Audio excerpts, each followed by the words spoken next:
കടക്ക് പുറത്ത്. Social media ഇൻഫ്ലുവൻസേഴ്സും film സ്റ്റാർസും ഒക്കെ പൊളിറ്റിക്സിലേക്ക് വരുന്നത് ഒരു വേസ്റ്റ് ട്രെൻഡ് അവരെ ഒരു കച്ചവടം എന്നുള്ള രീതിയിൽ യൂസ് ചെയ്യാണ്. ഫെയിമിന്റെ കൂടെ കുറച്ച് പവറും കൂടി. ഒരു അധികാരമോഹത്തിന്റെ പേരിലാണ് ഇവർ വരുന്നത് എന്നുള്ളത് പാവപ്പെട്ട ജനങ്ങൾ മനസ്സിലാക്കുന്നില്ല. ഫസ്റ്റ് ഓഫ് ഓൾ അവർ വിജയിച്ചത് കാണുമ്പോൾ പാർട്ടീസ് അതൊരു മുതലെടുക്കുവാണ്. ഒരു എഫേർട്ടും ഇല്ല, കാരണം അവർ ഓൾറെഡി ഫെയിം ഉണ്ട്. അവരും ജനങ്ങളും കാണുന്നത് നമ്മളുടെ ഇഷ്ടപ്പെട്ട ഒരാള് ഇഷ്ടമുഖങ്ങൾ TV സ്ക്രീനുകളിൽ കാണുന്ന, സോഷ്യൽ മീഡിയ സ്ക്രീനുകളിൽ കാണുന്ന ആൾക്കാർ നമ്മളെ കൂടെ നമ്മളെ മണ്ഡലത്തിലേക്ക് അല്ലെ നമ്മളുടെ സ്ഥലത്തിലേക്ക് വന്ന് മത്സരിക്കുവാണ്.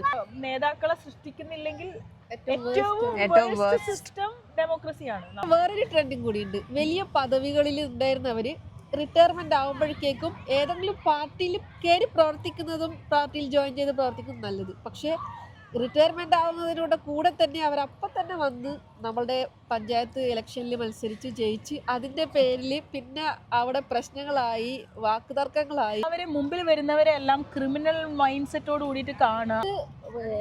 പഞ്ചായത്തുകളിലായി പോലും അവർക്കൊരു സ്ഥാനം കിട്ടിക്കഴിഞ്ഞാൽ ജനങ്ങൾക്ക് വേണ്ടി എന്ത് പ്രവർത്തിക്കണം എന്നല്ല അവരപ്പൊ തന്നെ പേര്, പ്രശസ്തി, നെയ്ബോർഡ്, ഇഷ്യൂസ് ഫേസ്റ്റ് ആയിട്ടുള്ള ഒരു ഡെമോക്രാറ്റിക് ട്രെൻഡാണ് ഈ പറഞ്ഞിരിക്കുന്നത്.